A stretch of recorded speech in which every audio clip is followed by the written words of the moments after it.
Yeah.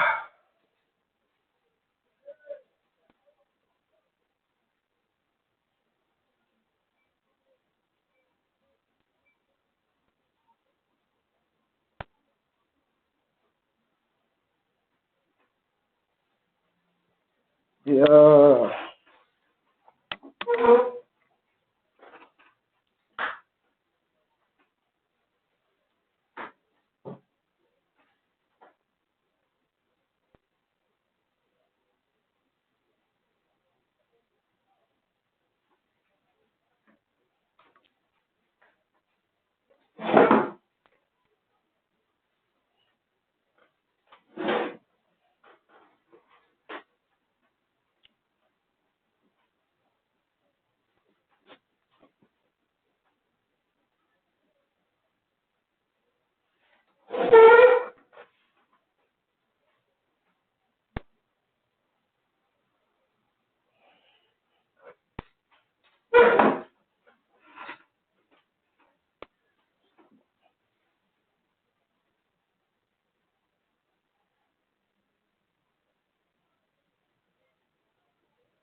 Yeah.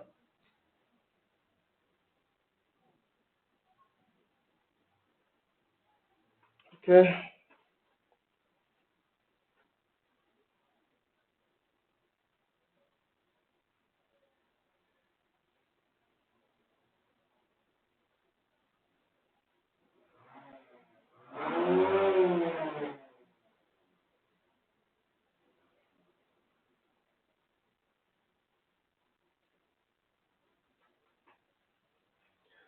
Good day, everyone. Mo kí gbogbo ilé, mo kí ọkùnrin, mo kí obìnrin, mo kọ́mọdé, mo kágbàlagbà. Ire ọjọ́ tòní kó máa jẹ́ ti gbogbo wa.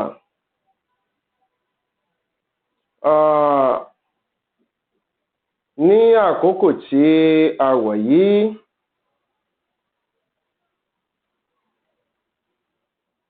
ìṣítí ráńpẹ́ ni a fẹ́ ṣe fúnra wa. Torí pé ní òní tí a wà yìí, ọ̀pọ̀lọpọ̀ wa a ò mọ pàtàkì ìṣọ̀kan fún ìran, ìṣọ̀kan nínú ẹbí, ìṣọ̀kan láàrin ará, ìṣọ̀kan láàrin ọ̀rẹ́, àti ìṣọ̀kan láàrin gbogbo ẹbí gbogbo.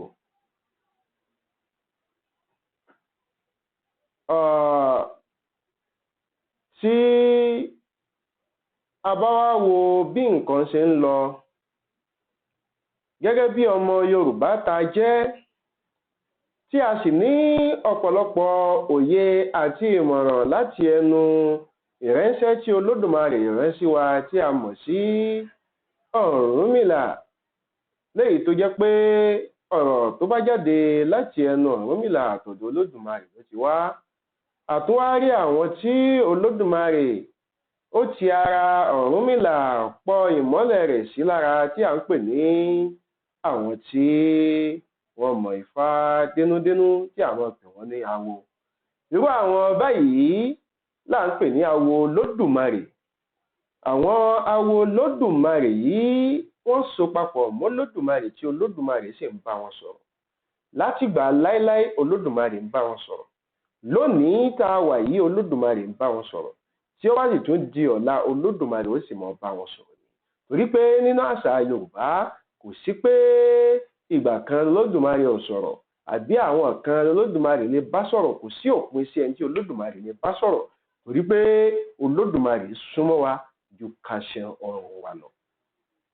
Eléyìí òun ni ó mú wa lọ sínú ẹsẹ̀ odò ọ̀rọ̀ mímọ́ Olódùmarè kan nínú àwọn èyí tí àwọn baba ńlá wa tí wọ́n gbìyànjú láti kọ kalẹ̀ nígbà tí ayé di ayé àkọsílẹ̀. Eléyìí ni ó mú wa lọ sínú odò kan tí à ń pè ní ọ̀kànràn méjì. Eléyìí ló ń rẹ́ gbogbo wa létí kárí ìran wa gẹ́gẹ́ bí ìran ẹyọ kan, kárí Yorùbá gẹ́gẹ́ bí ìran ẹyọ kan.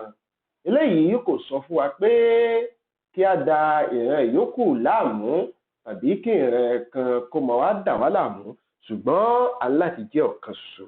Ká mọ̀ wípé ikú Yorùbá kan, ikú gbogbo Yorùbá ni.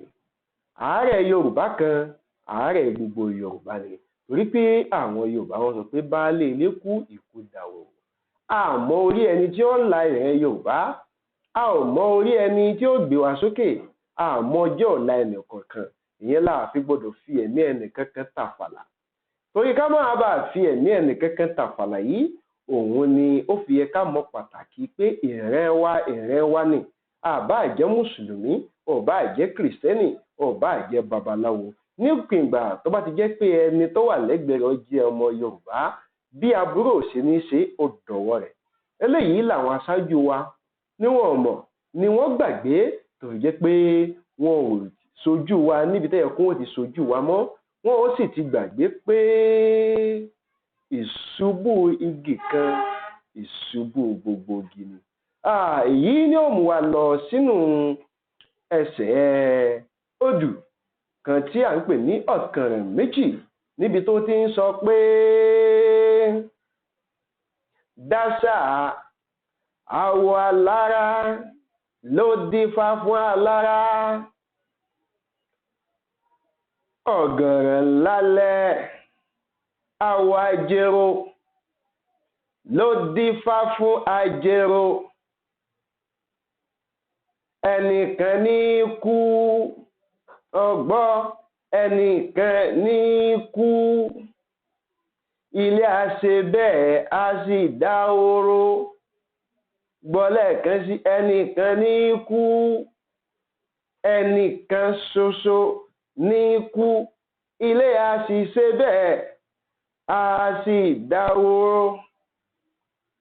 Àwo lówù, adíáfó olówù, ajíròjú, ó ní gbìndíngbìndín làárò fọ́, gbẹ̀dẹ̀gbẹ̀dẹ̀ làárò kúrú. Wọ́n ní ayé Ifá ń bọ̀ wá yakin, ayé Ifá ń bọ̀ wá yakin, ayé Ifá ń bọ̀ wá yakin. Ọba aládé jẹgẹdẹ tán, ọba aládé jẹgẹdẹ tán, ayé ń tutù bọ̀ wá o, jẹgẹdẹ jẹgẹdẹ jẹgẹdẹ. Ǹjẹ́ borí bá lè lọ́rùn o, ọ̀gẹ̀dẹ̀ wá dẹ orí ọ̀hún fún mi, ọ̀gẹ̀dẹ̀. Ǹjẹ́ borí bá lè lọ́rùn o, ọ̀gẹ̀dẹ̀ wá dẹ orí ọ̀hún fún wa ọmọ Yorùbá lápapọ̀. Ǹjẹ́ borí bá lè lọ́rùn o, gbégi bá ń re lọ́rùn o. Ǹjẹ́ borí bá lè lọ́rùn o, ọ̀gẹ̀dẹ̀ wá dorí ọ̀hún fún wa. Ọ̀gẹ̀dẹ̀ bí kí bá lè lọ́rùn o, òdìdẹ̀ wá lọ rèé dẹ́kí ọ̀hún fún wa, wá lọ rèé dẹ́kí ọ̀hún fún wa. Òdìdẹ̀ bàbá ṣàwò títí fi dé mọ́jáláwá, bàbá pàjùbà kẹ́ńdó mọ́jáláwá, bàbá ṣàwò títí fi dé mọ́jáláwá, bàbá pàjùbà kẹ́ńdó mọ́jáláwá. èyí ni wọ́n rí wọ́n ní kólókó mọ́ roko. èyí ni wọ́n rí wọ́n ní kó lódò mọ́ rodò mọ́. wọ́n rogo títí wọ́n fi ba ẹyin alágẹmọ. wọ́n roko títí wọ́n fi bá ẹyin alágẹmọ. wọ́n pàjùbà àtítí wọ́n bá orí akàn lódò.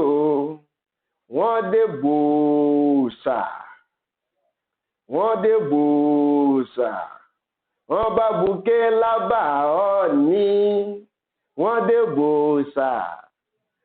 wọ́n bá buké lábà Ọọ̀ni. ẹ̀rù ọmọ jẹ̀jẹ̀ wọ́n lára wọ́n gbẹ̀kan gógógó àbí bẹ́ẹ̀ kọ́. wọ́n lára wọ́n gbẹ̀kan gógógó adíá fún wọn nílò wọn apẹ̀rẹ̀ ọmọọba tí ń pa wọ́n lẹ́sìn jẹ. àsìgbà lọ́nà tòmù àsìgbà lọ́nà tòmù. ẹ̀rù ń bà níwájú ẹ̀rù ń bà lẹ́yìn. àṣé lára babaláwo lẹ̀rù wà. ẹ̀rù níhìn ẹ̀rù lọ́hùn-ún. ọ̀kànràn ẹ̀rù láàrin gbùngbùn. ẹ̀rù níhìn ẹ̀rù lọ́hùn-ún ẹ̀rù láàrin gbùngbùn. ọ̀kànràn bó o bá kàn ó sì pa pérá. adíá fọ́kànràn tí ò sówó ẹ̀rù tí wọn ò fi jí pátápátá. kí ni yóò wọlé odi ìfáwo. èjì ọ̀kànràn ni yóò wọlé odi ìfáwo. ọ̀táwo òdìyàwó ẹ̀fọ́ olùkàngìdì lù wọ́n pa mọ́lẹ̀. ọ̀táwo òdìyàwó ẹ̀fọ́ olùkàngìdì lù wọ́n pa mọ́lẹ̀. ẹ rí i pé níbẹ̀rẹ̀ ẹsẹ̀ odù yìí ó ní ẹnìkan ní kú ilé àṣebẹ́ẹ̀ àdàhòrò. èyí ń sọ fún wa pé ká mọ́ gbàgbé pé ìpilẹ̀ṣẹ̀ àwa ọmọ Yorùbá ìtàn wa yàtọ̀ gédégédé. ẹni tó bá wù ó lè sọ pé òun wá láti Mọ́kà. ẹni tó bá wù ó lè lóun wá láti Jerusalem. ṣùgbọ́n àwa ọmọ Yorùbá ìpilẹ̀ṣẹ̀ wa gbogbo ayé ni. torí pé ìpilẹ̀ṣẹ̀ wa Olódùmarè ni. tó sì jẹ́ pé kò sí bá ṣe mọ sọ̀rọ̀ ọmọ Yorùbá tà ní mọ sọ̀rọ̀ nípa Ọ̀rúnmìlà. torí pé wọ́n sọ pé ìtàn tiwa tá a mọ̀ yàtọ̀ sí àgbélẹ̀rọ ìtàn. ìtàn sọ fún wa nínú ẹsẹ̀ Ẹ̀fà ó sọ pé nígbà wáṣẹ̀ Ọ̀rúnmìlà ń bẹ pẹ̀lú ọba àjà lọ́run. wọ́n ń bẹ ní ìfédéfédé léfúrújúgbú òkùnkùn bírímù. iṣẹ́ orírẹ́mi ni mo ń jẹ́ ọ̀rọ̀ àjà lọ́run ó ṣe kọ́. òkùnkùn bírímù ọ̀yọ́mọ ènìyàn. ìjẹ́ tó kùnkùn bírímù bá yọmọ ènìyàn kọ́mọ ènìyàn ó béèrè fọyẹ. a jẹ́ pé èmi ọ̀yẹ́ ìwọ ọ̀yẹ́ ọ̀yẹ́ yín ọ̀yẹ́ ọ̀hún ìwọ ọ̀yẹ́ èmi ọ̀yẹ́ ọ̀yẹ́ di méjì ojúmọ́mọ́ adíáfẹ́jì ọ̀yẹ́ tó tójú ọ̀run là wá bí ọba ẹrẹ́kẹ́ èjì ọ̀yẹ́ ìbábo bálà kò làmì láyé kí n rí bí ọba ẹrẹ́kẹ́ èjì ọ̀yẹ́. ó tún wá sọ pé àgbà dúdú orí mọ́ ifá lọ rè ìdájà orí omi. wọ́n ní bẹ́ẹ̀ bá délé ayé ẹ má ṣe gbàgbé ọ̀run toró wọn ẹ bá ṣe ilẹ̀ òròyìn. Ọ̀rúnmìlà àjànẹ̀ ó jí ní jíǹjí ó méwúrẹ́ awo ní tìǹdí ó mágùtàn awo kò mẹ̀sọ̀ ó bá rọ̀mìnì tí à ń pè ní omi ó ní ọlá lọ́rẹ́ àjà lọ́rẹ́ kò fi wọn lọ́kàn balẹ̀ jẹ́ kí bàbá ó fún wọn ní àtẹ̀pẹ́ ilẹ̀.